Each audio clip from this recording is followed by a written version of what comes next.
Hi, I'm Erez. I'm a research scientist at MIT.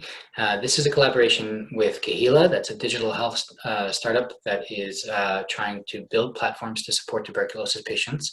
And two machine learning researchers, Jonas Jonassen and Justin Boutillier. Um, the goal of the project today is to tell you about how we're trying to incorporate machine learning into Kahila to provide better care, and in particular to provide care that's more differentiated. Our goals here are twofold. We're trying to provide care that's better, more compelling, and really to reach out to the folks who need it most when they need it most. And also to save costs a bit, to prioritize resources so that we're not reaching out to the folks who don't need that. And instead saving ourselves the time and effort, and also saving those patients the effort of interacting with us when they don't really need that. So those are our two goals. Kahila, just a little bit of background on it. If you want to know more, then check out my other talk at this conference, because I'm going to mostly focus on the machine learning piece here. But Kahila is a USSD platform. That means it works on dumb phones, that reminds patients to take their medication every day, requests a verification. So it's a two-way SMS platform. If it fails to receive one, it requests another. If it fails to receive one, it requests another. And then if it still fails to receive a verification after 3 attempts, then there's a team of supporters that tries to reach out to patients and get them back on the wagon, make sure that they are continuing to adhere. There's some additional features of this platform. The key thing you need to know is that these features were designed with a lot of behavioral science in mind. And the other thing that you need to know is that we've tested this platform in the past in an RCT in Nairobi. Back in 2016, it took about a year to run the RCT, and the data that I'm about to use in this discussion today comes from that RCT. That RCT was fairly successful. In that RCT, we managed to reduce the number of people who didn't complete treatment from about 13% to about 4.3%. And the key data available to us from the RCT are the patient characteristics and treatment outcomes that are being pulled from the TB registers. It's data you're probably familiar with. There's also an additional source of data that we're able to use, and that's people's behavior on the platform. And the key data there is whether they verify on a given day, but there's also some additional data that we'll be able to use. The question is, can we build machine learning algorithms using these data that are useful for intervention design? The question we'd like to ask if we're designing an intervention is the one you see in front of you. Can we anticipate which users will benefit from support the most on a given day? And that will allow us to do the two things that I told you about at the very beginning, to provide better support and to prioritize resources. This question seems easy enough to answer, but it actually, if you think about it, it has a lot of different components. And today I'll only be able to talk about some of these because of the limited amount of time, but I'm happy to discuss any part of this with you guys offline. So in front of you, you see some of the questions that I think are built into the big question at the top. You want to know which users need support. In other words, which ones are the ones who would fail to complete treatment, and which ones are ones who, even if you didn't do anything, who would actually successfully complete treatment.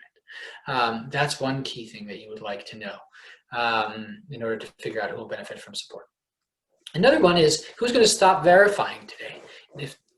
If this person is going to stop verifying, that suggests this person might not be taking their medication, and that person might need support today. If they're going to continue to verify, then they probably don't need support on that given day. So can we predict that? And then the third one is who's going to respond positively to engagement? Who is going to start verifying again if we engage with them. So those are the three questions we would like to know. And today, I'm only really going to have time to talk about these two here. Are people at risk of a poor treatment outcome? Are we able to identify those who are at risk of a poor treatment outcome? And are we able to identify those who are likely to cease verifying? And if we can, that means those are exactly people we should at least try to engage. So it's telling us some of the key things we need in order to build that intervention and reach out just to the folks who really need it. The way we do this is we build predictors that on a given day, we call these rolling horizon predictors, on a given day, take the data available to them at that day, none of the data that's coming in the future, because you couldn't use that in practice, right? You can only use the data that's available to them on the given day and try to predict these two key outcomes, whether somebody will fail to complete treatment and whether somebody will not verify the next day. That predictor uses the features that you see in front of you. There's some static features that most of which came from the TB registers, and there are things like gender, HIV co-infection, et cetera. Then there's some dynamic features that we build that differ from day to day, and we build from patients' behavior on the platform. Things like how many times have they verified in the last 7 days, how many times have they verified in general, how much time do they spend on the platform, et cetera. Our goal is to take this predictor and then see, does this predictor that we build of these two key outcomes that we've been discussing, does the predictor actually do better than a coin flip? If it does, we can depend on it in order to build our intervention. And if it doesn't, then maybe we shouldn't depend on it, right? So that's what this next slide is going to evaluate. What you see in front of you is the performance of predictors on different days of the RCT. Day 0, day 10, day 60, day 120, day 180. Remember, those predictors are only using the data available to them on that day in order to predict the two key outcomes that we care about. On the left-hand side, the outcome is whether somebody verifies the next day. And on the right-hand side, the outcome is whether somebody will have a poor treatment outcome. The key pattern that you should take away from these tables is that on day 0, we're not much better than a coin flip.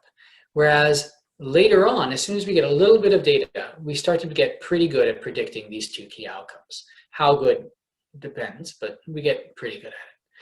How can you see that from these graphs? Well, these graphs are graphs that show you area under the curve. On the x-axis, and that's a standard measure of the performance of a machine learning algorithm. On the x-axis, you have the false positive rate. On the y-axis, you have the true positive rate. And you want the false positive rate to be as close as possible to 0, and the true positive rate to be as close as possible to 1, meaning you want to spend as much time as possible in the top left corner. The more time you spend up there, the better this machine learning predictor is. So you want a really concave curve here. That means that the area under it is bigger. The bigger that area, the better the predictor is performing. If the predictor is performing along the 45-degree line that you see there in blue hashes, then it's performing the same as a coin flip. It's not really performing any better. So we don't want to be there. We want to be above it. The more above it, the better. And sure enough, now that you know how to interpret these things, you probably see the pattern I mentioned earlier. On day 0, things look like they're pretty close to that 45-degree line. It's not really much better than a coin flip for both of these. A little bit better for predicting outcomes, and that's because things like your gender and your HIV status and your age do predict to some extent how you're going to, whether you're going to complete treatment. But already by day 10, our curves become very curved. That means our ability to predict, both having low false positive rates and having high true positive rates, our ability to predict is becoming very good. It's especially true for next day verifier. We're especially good at figuring out who's going to verify the next day. We're not nearly as good at predicting who's going to ultimately complete treatment. That's something we need to keep in mind when we design our intervention, but we are quite good at it still. The area under the curve is still in the 70s, and that's still a meaningful predictor. So that's information I think we should use. And so the key thing that I take away from this is a pretty promising outcome. If what I want to do is build an intervention where I tell the support sponsors, hey, here's some guys who both are likely to fail tomorrow, to stop verifying tomorrow, and are in this category of people who are likely to fail to complete treatment. Could you reach out to them? Could you see what's up? That might work. Our predictors are good enough to provide our support sponsors with good information at that point. Now the question is, can we build a compelling intervention with our support sponsors and with a little bit of behavioral science that then before the patient even stops verifying, allows us to reach out to them and allows us to get them back on the wagon. And that's the next step. So the next step is to incorporate these machine learning predictions into Kahila and to work with our team to develop an intervention that actually uses this information to provide that differentiated care, to reach out to those folks who need it and will benefit from it. And once we do that, then the next thing that we want to do is to actually test that, to run an RCT where we would, excuse me, I'm on the wrong slide. And running an RCT where we would test our new version of Kahila that has this new intervention built into it against the old one where patients aren't eligible for this intervention that's based on these rolling horizon predictors. So that's where we're going with this next. And in addition to that, we're also going to be verifying our results using some new data that's rolling in from an ongoing RCT and making sure that indeed we're getting good predictions even in that new data. And that new data has some additional advantages that I'm happy to go into in the question and answer period. So what's the implication of this? I think I've already made clear that this is likely to result in somewhat better care. We're really anticipating people's needs a little bit better, and we're only doing that for the folks who really need it, and that's great. And it will also allow us to save a little bit of costs and prioritize our resources internally and harass people a little bit less and so on. I think all of that is good. I think it's also the tip of the iceberg in that right now we're just focused on this outcome of like, will you verify tomorrow again? But we could be focused on all sorts of other things like what kind of outreach do you want? Do you want a phone call or an SMS? Or even beyond that, like if we have data on the kind of language that we're using in these SMSs and phone calls, can we even predict which patients will benefit from which kind of language? I think there's a lot of ways that we could go from this. We could also try to anticipate other kinds of engagement with the platform. Are people engaging with us? We're only doing the verification thing, but could we ask, are they likely to reach out to us because maybe they have some sort of adverse effect of the medication or something else like that? Can we try to anticipate that to some extent? So these are the kinds of directions I'd like to see this research going. I think all of those can help do the two things that we're trying to do, which is improve care and try to use resources a little bit better. Thank you, and looking forward to the questions.